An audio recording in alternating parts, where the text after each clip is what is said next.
j'ai été visiter Harvard. C'est bien le temps, là, Patricia, qu'on fasse la transition. Ouais, ouais, yes. J'ai été visiter Harvard à Boston suite au MIT et je vous dirais qu'au départ, j'avais beaucoup d'attentes pour MIT et les attentes ont été pleinement remplies. Et quand est arrivé Harvard, j'avais quand même un certain nombre d'attentes et vous allez voir une série de photos que je vais commenter, quelques bouts vidéo, et c'est absolument renversant ce que j'ai pu apprendre, ce que j'ai pu aussi voir. Donc, sans plus tarder, on démarre avec ma visite de Harvard et je vous dis, c'est pas arrangé avec le gars des vues, mais la première chose que j'ai pu voir à Harvard, Les planètes s'alignent. c'est une exposition d'objets qui étaient utilisés dans les différents cours de sciences, les différents cours de Harvard depuis les années même 1776. Dans ce cas-ci, on voit que c'est un appareil qui permettait de voir comment les planètes fonctionnaient dans le système solaire où le Soleil est l'étoile centrale et les Ouais. planètes tournent autour de cette étoile centrale-là. Donc, j'ai pu voir On des appelle ça outils, un planétaire. un planétaire, oui. Et Harvard a une histoire riche qui date des années Ben, la, 1776. la majorité des plus grands scientifiques sont allés là. Oui. Et c'est sûr que c'est une université qui est riche d'histoire. Vous allez voir les bâtiments, c'est merveilleux, c'est tout en briques rouges. Là, on voit ici le parc central à l'intérieur du campus où vous avez différents dortoirs un peu partout alentour. Ce sont les dortoirs souvent des premières années. Vous avez eu des premiers ministres des États-Unis, enfin la fille C'est de... très, très anglais, hein. Oui, C'est c'est très très, très anglais, bien anglais, évidemment. On est en style baraquement Nouvelle-Angleterre. militaire. Oui, oui. On est en Nouvelle-Angleterre, donc il y a tout cet héritage-là. Je pense qu'il y a la fille de Obama qui a séjourné dans un de ces dortoirs-là sur un des étages. Vous avez des gens assez célèbres là, qui ont étudié là. Et ce qui est fascinant dans la partie Harvard, c'est que c'est pas juste une question de ils sont spécialisés en affaires ou dans le domaine légal. Oui, oui, ils ont des écoles incroyables, mais vous allez voir, là, il y a un paquet de pans de la culture générale et aussi de la connaissance qui a été développée à partir de Harvard. Et c'est vraiment merveilleux. Donc, on voit ici, c'est une courte vidéo qui fait le tour du campus principal. Il y a énormément de visiteurs à ce moment-là parce que c'est un site qui est pas mal prisé par les visiteurs, plus que l'MIT, ce que j'ai trouvé surprenant. Mais bon, il y a toute l'histoire de Harvard, qui est une université iconique à travers le monde en termes de renommée et aussi de grands penseurs et chercheurs. Ben, c'est pas compliqué, Patrice, là. T'es concierge à Harvard, puis t'es déjà pas dans la même catégorie, là. Non, ça c'est sûr, c'est sûr. Ce qui est aussi fascinant, c'est que au-delà de la visite de Harvard, vous allez voir, ce qui m'a le plus impressionné, c'est que j'ai appris qu'il y avait des musées. Et j'ai pu aller voir tous les musées liés à Harvard. Et c'est ce qu'on va voir dans les photos qui s'en viennent. J'ai visité des musées fascinants. Dans certains cas, c'était gratuit. Et j'ai appris des choses assez exceptionnelles de ce côté-là. Donc, on voit les livres ici. Donc, il y a une bibliothèque qui n'est pas très loin, que l'on voit, je pense, au fond, qui est une des plus grosses bibliothèques au monde. Je pense qu'il y a 17 bibliothèques. euh, il y a 17 bibliothèques liées à Harvard. Ils ont plus de 13 millions de livres, Wow. de livres physiques. Ça, c'est sans les livres numériques qui sont disponibles ou les revues, les articles, J'imagine les que archives. Principa Mathematica est probablement dans une de ces bibliothèques-là. Probablement. Il y a des documents excessivement rares qui sont disponibles dans ces bibliothèques-là et on va aller faire un tour un petit peu plus tard à ce niveau-là. Donc là, vous voyez un peu le campus avec les dortoirs, avec les différents bâtiments. Là, je ne vais pas vous passer à travers l'ensemble des bâtiments. Là, j'ai pas énormément de vidéos parce que ce qui était surtout intéressant par la suite, c'était les photos. C'était les, euh, les musées que j'ai visités. Parce que ce qu'il faut comprendre, c'est que pour perpétuer la connaissance, il faut avoir des livres, il faut avoir des écrits, il faut garder ces écrits-là, il faut les rendre disponibles. Et c'est la bibliothèque principale, la bibliothèque Widener. Cette bibliothèque-là, elle a une histoire particulière et on va regarder une courte vidéo qui n'est pas très longue, qui vous donne un petit peu l'esprit de la bibliothèque. Et après ça, je vais élaborer un peu.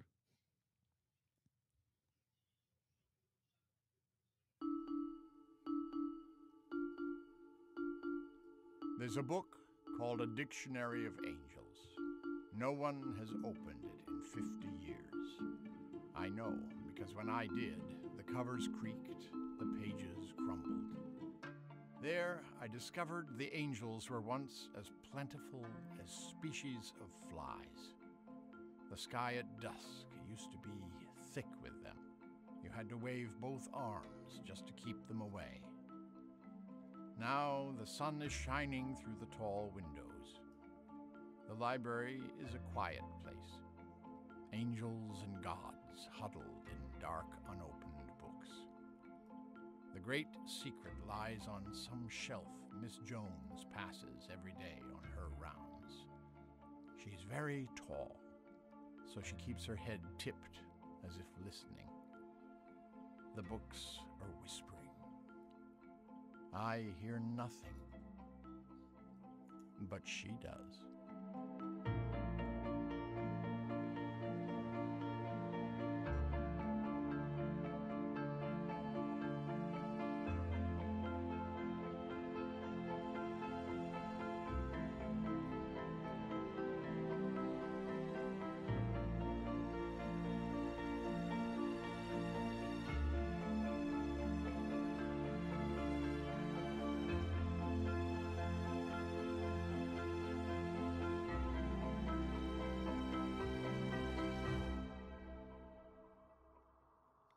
Donc, c'est la bibliothèque Widener, qui est une bibliothèque mythique. Et elle a été construite par la famille Widener. Et pour vous expliquer un petit peu l'histoire, la dame avait un fils et c'était une famille assez riche. Et le fils aimait beaucoup aller chercher des livres en Angleterre et a décidé d'aller en Angleterre chercher des livres particuliers. Son mari aussi rapportait des livres beaucoup aux États-Unis quand il faisait des voyages en Europe et accumulait ces livres-là dans cette bibliothèque-là, dans une des bibliothèques de Harvard où accumulait des livres pour les universités de l'époque. Et son fils a pris le Titanic pour revenir d'Europe. Et sur le Titanic, il était en première classe et il a réussi à prendre un bateau de sauvetage quand le Titanic a coulé pour se sauver. Et finalement, a décidé de revenir pour aller chercher les livres qu'il avait oubliés dans sa cabine et il serait mort noyé dans le naufrage. Et ce que je veux vous expliquer, c'est que la dame, suite à ça, a décidé de faire un don je pense que c'est environ 3 millions de dollars dans le temps. À l'époque, oui. À Harvard pour construire une bibliothèque au nom de sa famille en y léguant tous les livres qu'ils avaient accumulés à travers le temps. Et ils avaient trois conditions pour pouvoir investir ce montant-là. Il fallait qu'il y ait un petit bureau dans la bibliothèque qui soit dédié à son fils qui était décédé. Et à tous les jours, il devrait y avoir des fleurs fraîches qui devaient être mises dans ce petit bureau-là par la direction de la bibliothèque. Fait que ça, c'était la première condition. Donc, ce bureau-là servait strictement à la mémoire de son fils. Et je pense qu'il y avait aussi une copie d'une Bible très rare de Galilée ou je ne me souviens pas exactement du type de Bible, mais bon, il y avait un livre particulier qui devait reposer dans ce bureau-là. La deuxième condition, c'est qu'aucune brique ne devrait être modifiée ou déplacée.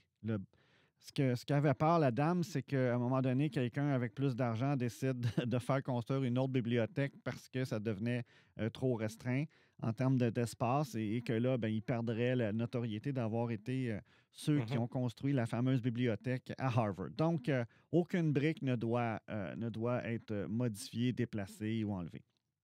Et finalement, la troisième condition était que tous les étudiants qui gradueraient de Harvard devraient avoir pris un cours de natation pour savoir nager, en pensant que si son fils aurait su nager, il se serait peut-être sauvé de la noyade et aurait peut-être pu... Bon, malgré qu'il est probablement mort d'hypothermie, mais Genre ça, c'est un d'hypothermie, autre... ouais. Ouais. Ouais. Mais bon, tous les étudiants sont obligés de passer un examen de natation pour être sûr qu'ils démontrent qu'ils savent nager, ce qui n'est pas une mauvaise chose non plus.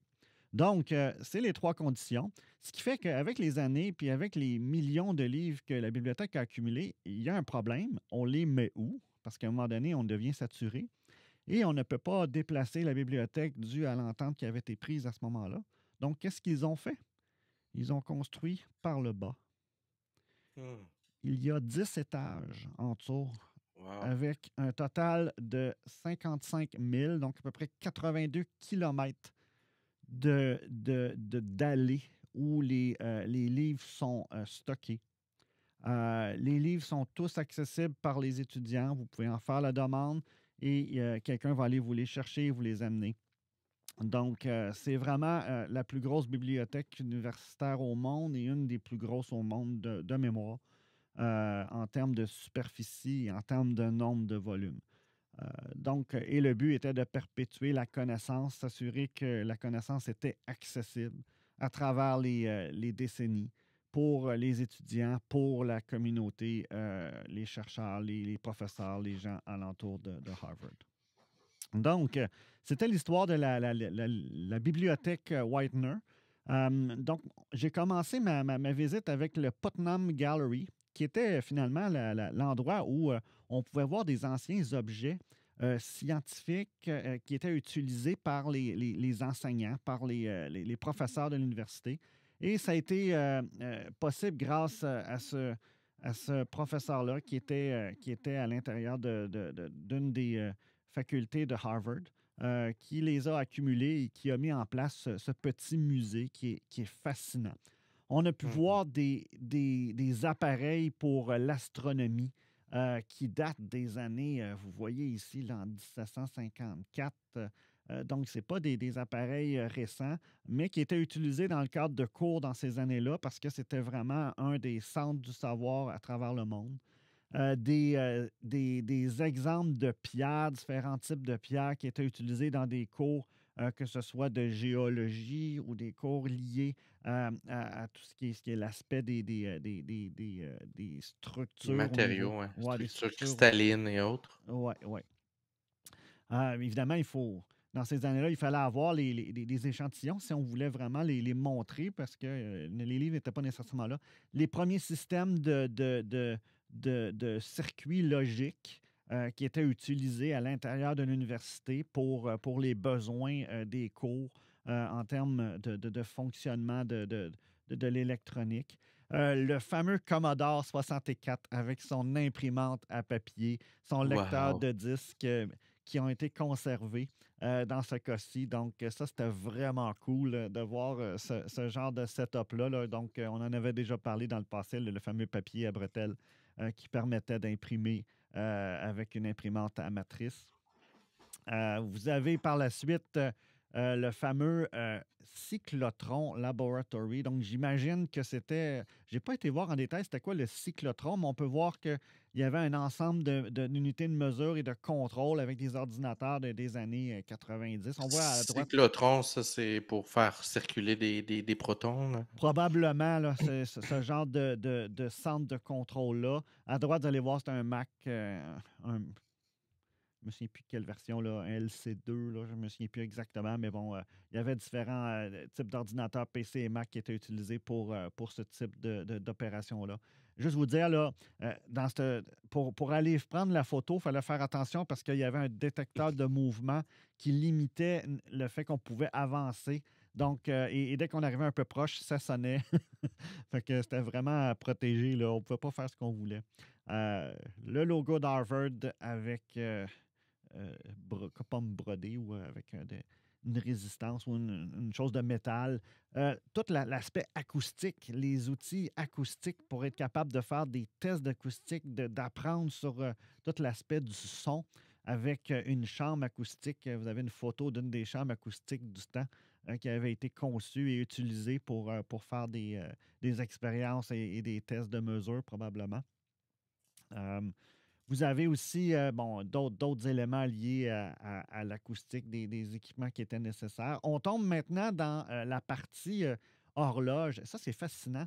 Ça, c'est une des premières horloges qui permettait de garder le temps à 1 seconde près avec la bonne heure pour être capable d'avoir une façon précise quelle est l'heure du jour en fonction de la rotation de la Terre autour du Soleil. Hein? C'est ça qu'il faut dire. Et autour d'elle-même pour les 24 heures. T'es sûr? Oui. Et cette fameuse horloge-là, où tant qu'à avoir une horloge qui est à l'heure, ben, ils vendaient leur temps. Donc, ils étaient capables de vendre, probablement soit via Telegram ou via éventuellement un réseau de communication, quelle était l'heure officielle pour être capable de synchroniser les horloges, que ce soit des télévisions, des radios, peut-être même de l'armée ou de d'autres types d'organisations. Donc, c'était l'horloge qui était utilisée pour ce Des genre pushers de temps. Ouais, ouais. Tout l'aspect du cerveau, donc quelques exemples de pièces qui étaient utilisées pour montrer comment le cerveau est composé, quels sont les différents composants, les vues de côté. Donc, c'était pas mal fascinant d'avoir tous ces objets-là disponibles qui étaient utilisés à l'intérieur de cours. Hein, on ne se le cache pas. Là. C'était vraiment des instruments utilisés dans les cours par les enseignants, Wow. par les chercheurs. Donc, c'était vraiment exceptionnel comme musée. C'était Le pas très grand. sextant, théodolite. Ouais, ouais. Wow. Fait qu'on voit plein de types d'instruments qui étaient utilisés au niveau soit de l'astronomie. Et tant qu'à prendre des photos, ben, quand on passe devant le Information Technology Office, on prend une photo pour dire que oui, on est dans la même famille de technologies qu'eux. Donc, je suis passé devant le bureau du IT qui était là. Et là, on arrive dans un autre ça, j'adore. musée. Et c'est là où ça a commencé à faire war et rewar. À travers les années, ils ont besoin d'avoir des échantillons de minéraux, de différentes roches pour être capable d'enseigner. Et vous avez ici la collection complète de Harvard des roches qui sont utilisées à l'intérieur des cours et qui sont aussi accessibles au public. Petit aparté, pour ceux qui ne savent pas, c'est absolument pas de niveau de ce que tu nous montres là, mais le musée Red Pat de McGill à Montréal, qui est accessible à tous, a une superbe collection de cristaux, de fossiles, c'est notre petit pendant québécois pas très loin. Ah, c'est bien ça. Donc, on peut voir différents sulfures, différents types de roches. J'en ai mis quelques-unes, une pépite d'or. Ça, je pense que c'est un réplica, là, c'est pas un original. Ouais, non, parce que je serais tenté, mettons. Mais je pense que c'est la plus grosse pépite qui a été trouvée à travers les années. Puis ils en ont fait un réplica pour montrer la grosseur qui avait été trouvée. Vous avez ici du silver, donc de l'argent, comment c'est dans l'intérieur de la roche. Stribonite, c'est vraiment incroyable. Les échantillons de météorites La qu'ils avaient chondrite carbonifère. pour être capable de pouvoir les montrer, on les a ici, les Tiny Planets. Donc, les morceaux de météorites qui ont été récupérés et qui sont utilisés. Fait que c'est vraiment fascinant de ce côté-là. On a aussi d'autres types de métaux ici. Ça, c'est vraiment incroyable. Ils l'ont vraiment scié en deux pour montrer à l'intérieur à quoi ça ressemble. Et vous allez voir, là, c'est vraiment incroyable. Là. C'est énorme, c'est immense. Ça doit peser une tonne. Donc, c'est une pièce de 100-200 000 $. Oui, oui. Et là, vous avez... le jade. Ouais, vous avez toutes sortes de couleurs, de formes, de textures. C'est vraiment fascinant. Là. Tu Hey, regardes ça, méchante là. collection. Wow. Ouais.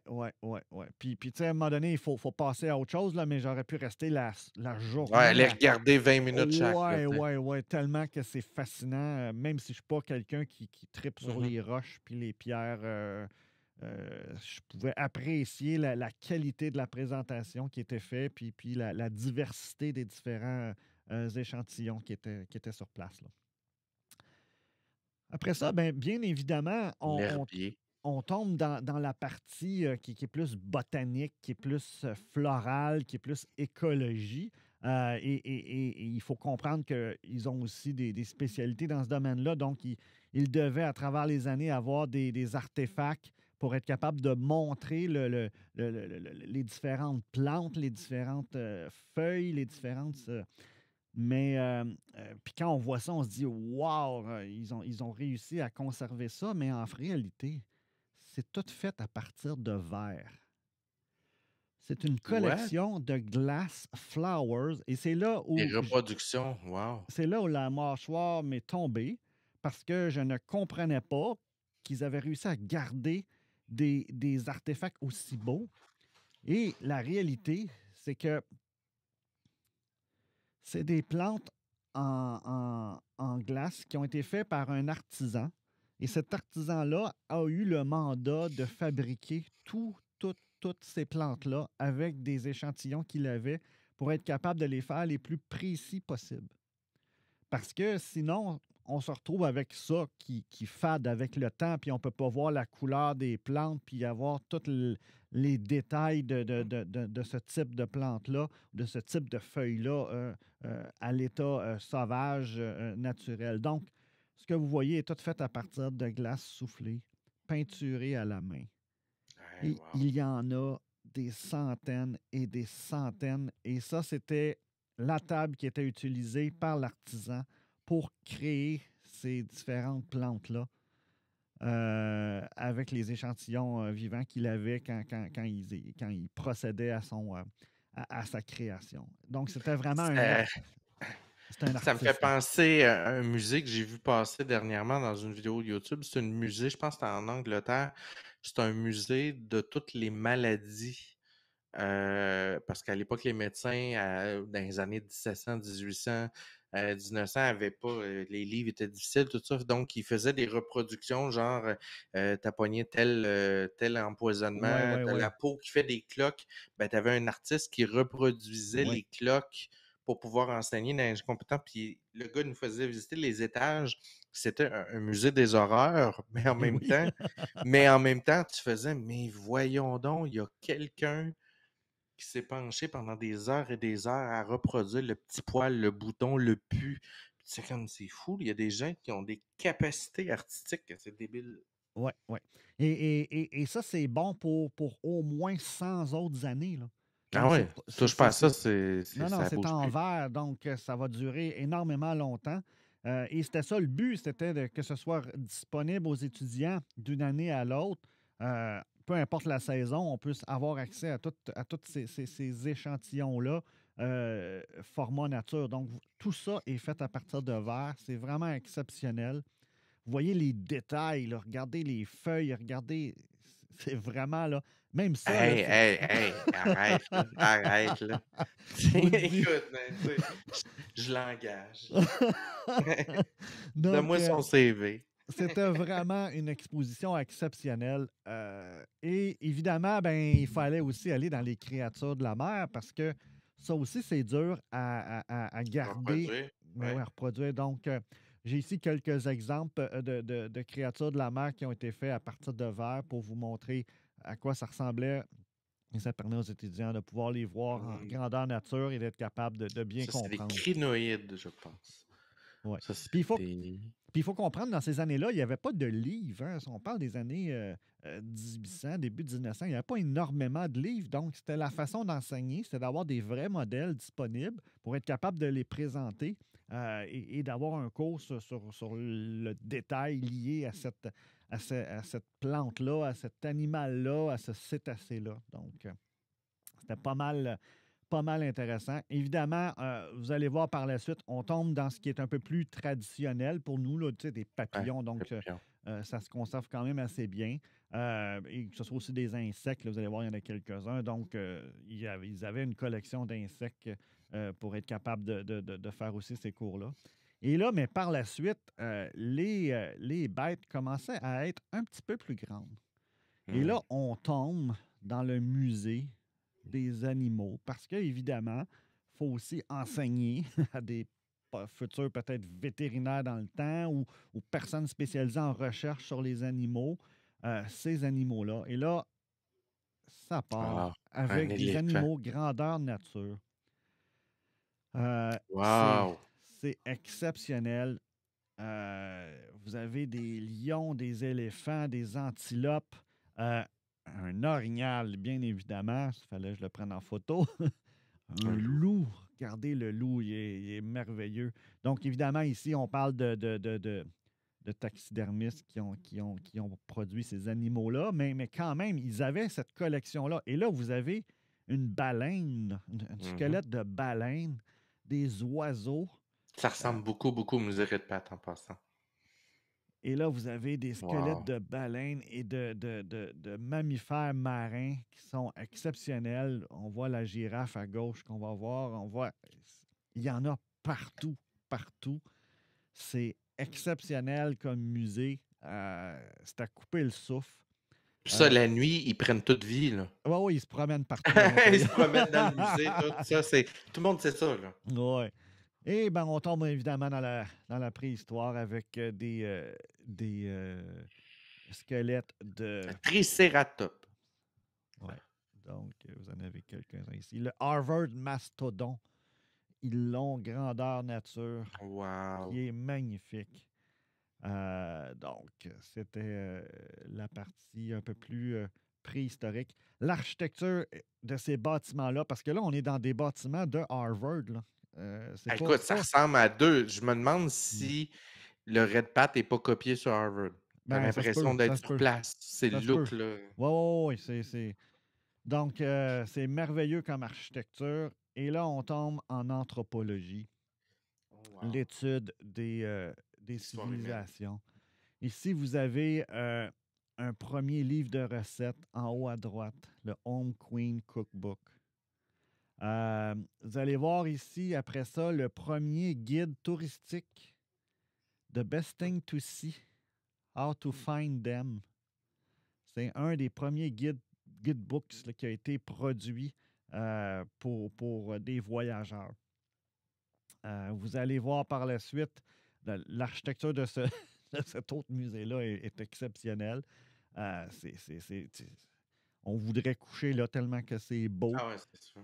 Et là, vous avez des pièces de collection exceptionnelles, des Wow. totems d'à peu près toutes les civilisations. Ici, il y a une reconstitution d'une maison, je crois que c'est au Moyen-Orient ou en Égypte, dans le temps des pharaons, si je me souviens bien. Ouais, ça fait typique égyptien. Des photos qui étaient utilisées pour pouvoir montrer les choses, parce qu'il y a des chercheurs qui ont voyagé dans les années 1800, 1900 pour aller Chercher du ces matériel artefacts. enseigné. Ben oui, exact. ben oui. C'est ça, faire de la recherche. Des tombeaux égyptiens avec des artefacts égyptiens, c'est exceptionnel. Ça, c'est ce qu'ils avaient ramené de leur voyage. Des chaises à couper le souffle, Une représentation de la pierre de Rosette? probablement. Vous Wow. avez une chaise en or ici qui est exceptionnelle, avec toute une histoire. Là, je ne vais pas rentrer dans les détails, mais vous voyez un petit peu le type de choses qu'on peut visiter. C'est vraiment exceptionnel comme collection. Et on s'en va vers les autres artefacts liés à cette ère-là égyptienne. Ici, on est plus au niveau Inca et c'est exceptionnel comme place. Ben, je vous le dis là, à tous nos gens qui nous écoutent, si vous n'avez pas les moyens d'aller à Harvard, allez vous passer. Moi, je suis allé là, c'est gratuit. Je ne sais pas si c'est encore le cas, là, Mais c'est sur 3-4 étages. Le musée Red Pat, tu rentres par l'espèce de grand portail de McGill, là. Oui, oui. Grand portail métallique, puis c'est tout droit, là. C'est des grandes marches. Tu montes à l'intérieur du musée. Écoute, c'est exactement ce que tu viens de montrer. Oui. Toutes les mêmes affaires, là. Les roches, tout ce que tu as montré, mais probablement moins gros. Puis quand vous montez au deuxième étage, il y a un lion empaillé Oui. qui est dans les marches. OK. Et honnêtement, Patrice, faut arriver face à face avec un lion pour comprendre la notion d'héritage génétique de la crainte. Écoute, je te jure, Patrice, là. T'as eu peur? Écoute, le museau t'arrive là. Oh boy. OK? Ça, c'est le bout du nez, là. Tu fais OK, tu voudrais pas tourner le coin d'un champ à 2 h du matin puis Non, l'avoir devant non. toi. Non. Le Memorial Hall, on n'a pas pu le visiter, mais j'ai pu prendre une photo parce Wow. que c'était trop beau. C'est quasiment un château et j'ai pu prendre cette Hey! photo-là. J'ai pas pu aller le visiter, c'était fermé. Mais on se pensait dans Harry Potter. C'est clair. C'est vraiment impressionnant comme bâtiment. Donc, on est vers la fin du périple. Là, ce que vous voyez présentement, c'est l'arche. L'arche principale qui nous permet d'entrer sur le campus de Harvard. Et il y a un mythe ou il y a une légende qui dit que cette arche-là, tu dois la traverser 2 fois dans ta vie. La première fois, c'est quand tu fais ton entrée à Harvard. Et la deuxième fois, c'est quand tu sors avec ton diplôme et tu as terminé tes études. Sinon, Ça fait que les gens passent autour. oui. Wow. J'ai pas pris de chance. Je suis passé autour. On sait jamais. Je vais peut-être passer une fois dedans, peut-être 2. J'ai pas pris de chance. Mais c'est bon, c'est la légende qui veut ça. Et les étudiants semblent respecter cette. Bouh! Vous n'irez pas étudier là. Donc, c'était ma visite de Harvard. Et C'est ça, je peux vous cloche. dire que, juste en termes de musée, voyez-vous, là, ça n'a pas coûté très cher, les musées. Je pense qu'il y en avait 2 ou 3 qui étaient gratuits. Il y en avait un qui était dans un forfait tout compris, là, où tu payais, je pense que c'était 150 $ par personne, mais tu avais comme 50 visites possibles à Boston avec des taux guidés, des accès gratuits. Donc, on est rentré dans notre argent big time là, parce que on en a fait au moins, je dirais, 15 à 20. Puis à coût de 15-20 pièces l'entrée, ça va assez vite. Donc, c'était vraiment une belle visite qui m'a un peu surpris parce que je ne m'attendais pas à ça. Donc, c'était ma visite de Harvard et de toute la gestion de la connaissance et de perpétuer cette connaissance-là avec les livres, avec L'importance de la connaissance Ouais. générale.